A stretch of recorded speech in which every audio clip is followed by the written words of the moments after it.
Imagine o Vale do Silício na década de 70, efervescente, cheio de ideias, um verdadeiro caldeirão de inovação e criatividade. É nesse cenário vibrante e dinâmico que a história da Apple começa a tomar forma. Três figuras improváveis se juntam.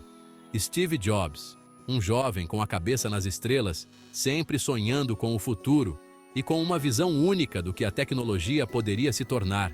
Steve Wozniak, um gênio da eletrônica, com uma habilidade incrível para transformar ideias em realidade tangível, e Ronald Wayne, um administrador pé no chão, que trazia a estabilidade e a experiência necessárias para equilibrar a balança. Em 1º de abril de 1976, não era mentira, nascia a Apple Computer Co., uma empresa que começaria pequena, mas com ambições gigantescas. E o berço dessa gigante? A garagem da casa dos Jobs, em Los Altos, Califórnia, um lugar modesto que se tornaria lendário. Naquele tempo, computador era coisa de outro mundo. Máquinas enormes e complexas, acessíveis apenas a grandes corporações e universidades. Mas esse trio queria mudar isso. Queria democratizar a tecnologia, torná-la acessível a todos. Eles sonhavam em transformar essas máquinas complexas em algo fácil, intuitivo, que todos pudessem usar, independentemente de sua formação técnica. Jobs, com seu carisma e visão, já imaginava um futuro onde computadores pessoais seriam como geladeiras. Todo mundo teria um em casa, um item essencial do dia a dia. Wozniak, o mago da eletrônica, transformava essas ideias em realidade, criando protótipos e testando novas possibilidades. E Wayne? Ele era o porto seguro, cuidando dos negócios daquela aventura, garantindo que tudo estivesse em ordem. O primeiro fruto dessa parceria foi o Apple I, um computador para lá de rudimentar, feito à mão pelo próprio Wozniak, mas que representava um grande passo. Era basicamente uma placa de circuito, sem monitor, teclado, nada. Uma geringonça para entusiastas, mas que mostrava o potencial de algo maior. Mas, mesmo simples, o Apple I era um marco, um sinal de que a revolução dos computadores pessoais estava começando. Ele mostrava que era possível sim criar um computador fácil de usar, que não custasse os olhos da cara, acessível a um público mais amplo. E o pessoal do Homebrew Computer Club, um grupo de apaixonados por tecnologia do Vale, adorou. Eles viam no Apple mais o futuro da computação. A recepção positiva deu um gás no trio, mas os perrengues não eram poucos. Havia muitos desafios pela frente. Faltava dinheiro, a equipe era enxuta e a concorrência... a concorrência estava cada vez mais feroz, com outras empresas também tentando inovar. A Apple dava seus primeiros passos, o futuro era incerto, mas a garra, a vontade de inovar, a determinação, tudo isso estava lá, pronto para transformar aquela pequena empresa em um gigante da tecnologia. E assim, com muito trabalho e dedicação, o trio visionário começou a escrever a história que mudaria o mundo da tecnologia para sempre. O sucesso do Apple I, mesmo que emocionante, não encheu os bolsos da turma. A Apple ainda engatinhava, aprendendo a se virar em um mercado que mudava a cada piscar de olhos. Conseguir dinheiro era um sufoco, e a equipe, pequena, trabalhava dia e noite para dar conta do recado. Mas em 1977 veio a virada, o lançamento do Apple II, criado pelo Wozniak. Era um salto gigante. Um computador completo com teclado, cores vibrantes na tela e que ainda funcionava na TV da sala. Sucesso absoluto! A Apple viu sua estrela brilhar e se firmou no topo. E como um ímã, a Apple começou a atrair talentos e investidores.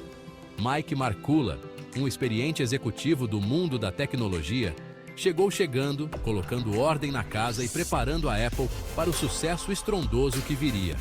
Mas como nem tudo são flores, o sucesso do Apple II veio com um novo desafio, a concorrência pesada. A IBM, gigante de outrora, também queria um pedaço do bolo e lançou o IBM PC. Com sua rede gigante e nome forte no mercado, a IBM era um adversário e tanto. A Apple, mesmo com a corda toda, precisava se reinventar para sobreviver àquele ringue. As decisões tomadas ali seriam decisivas para o futuro. Com o Apple II bombando, a Apple se tornou a queridinha do pedaço no mundo dos computadores pessoais. O Apple II não era apenas um sucesso de vendas, mas também um símbolo de inovação e criatividade. Ele abriu portas para novas possibilidades e inspirou uma geração de entusiastas de tecnologia.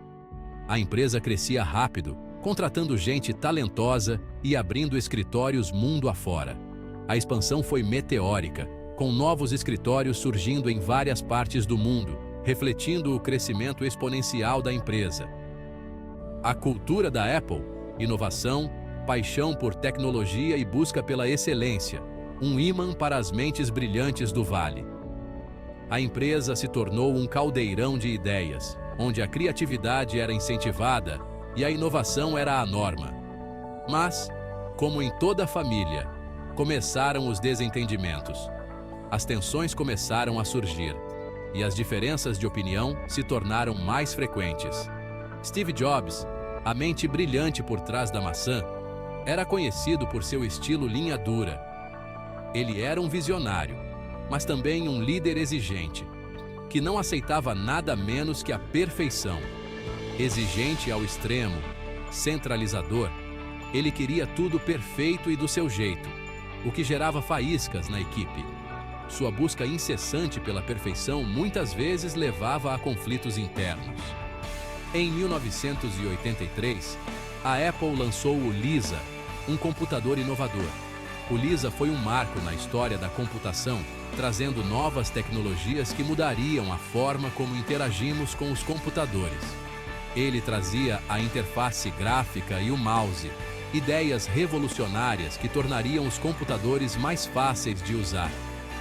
Essas inovações foram um grande passo à frente, tornando a tecnologia mais acessível e intuitiva. Mas o Lisa era caro e cheio de problemas. Resultado: um tombo daqueles. O alto custo e os problemas técnicos afastaram muitos consumidores, resultando em vendas decepcionantes. E para piorar, o lançamento do Macintosh, o famoso Mac, em 1984, também não foi como o esperado. O Mac era para ser o grande sucesso da Apple, mas enfrentou desafios significativos. A menina dos olhos de Jobs, o computador que tornaria a tecnologia acessível a todos, com sua interface amigável, design elegante e simplicidade, era um avanço e tanto. Ele representava a visão de Jobs de um futuro onde a tecnologia seria parte integrante da vida cotidiana. Só que o sucesso não veio. As vendas foram abaixo do esperado, e a Apple começou a enfrentar dificuldades financeiras. A IBM e outros fabricantes de PCs mais baratos estavam dominando o mercado. A concorrência era feroz e a Apple estava perdendo terreno rapidamente. A Apple estava em uma sinuca de bico e a liderança de Jobs era questionada. A pressão aumentava e a empresa precisava encontrar uma solução para sobreviver.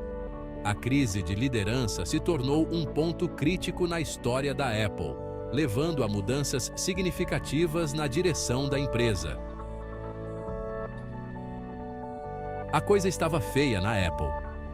A empresa, que já havia sido um ícone de inovação e sucesso, agora enfrentava uma crise interna sem precedentes. Em 1985, após muita briga com o conselho e com John Sculley, o CEO que ele mesmo havia contratado, a tensão chegou ao ápice. Jobs foi convidado a se retirar da empresa que ele mesmo havia criado. A decisão foi um choque para muitos, mas inevitável para outros. Era o fim de uma era. A saída de Jobs deixou um vazio que parecia impossível de preencher. Mas Jobs não era de desistir. Com sua determinação inabalável, ele começou a traçar um novo caminho. Ele fundou a Next, uma nova empresa de computadores focada em universidades e empresas. A Next prometia revolucionar o mercado com suas máquinas avançadas. As máquinas eram poderosas, mas caras, e não emplacaram. A Next enfrentou dificuldades para conquistar uma base de clientes sólida. Apesar do fracasso comercial, a Next seria crucial para o futuro de Jobs e da própria Apple. A tecnologia desenvolvida na Next plantaria as sementes para inovações futuras. Enquanto isso, a Apple, órfã de seu líder visionário, tentava se encontrar. A empresa estava à deriva sem uma direção clara. Lançou vários produtos, mas nenhum deles fez o mesmo sucesso do Apple II ou do Mac. A falta de inovação e a ausência de uma liderança forte eram evidentes. O mercado de PCs era dominado pela Microsoft, com seu MS-DOS, e depois o Windows. A Apple estava perdendo terreno rapidamente. A Apple, já sem o brilho de antes, tentou uma cartada arriscada. Licenciou seu sistema operacional para outros fabricantes. A ideia era concorrer com a Microsoft, mas o tiro saiu pela culatra. A estratégia não trouxe os resultados esperados. A identidade da Apple foi diluída e as vendas dos seus próprios computadores despencaram. A marca estava perdendo sua essência. A Apple, que um dia ditou as regras do jogo, estava em maus lençóis. A empresa precisava urgentemente de uma reviravolta. A Apple, que um dia ditou as regras do jogo, estava em maus lençóis. Precisava de um novo rumo, uma nova visão de futuro. Precisava de um novo rumo, uma nova visão de futuro. A empresa estava em busca de uma solução que pudesse reverter sua sorte. Mal sabiam eles que essa visão viria de um velho conhecido. Steve Jobs estava prestes a fazer um retorno triunfal, trazendo consigo a esperança de um novo começo.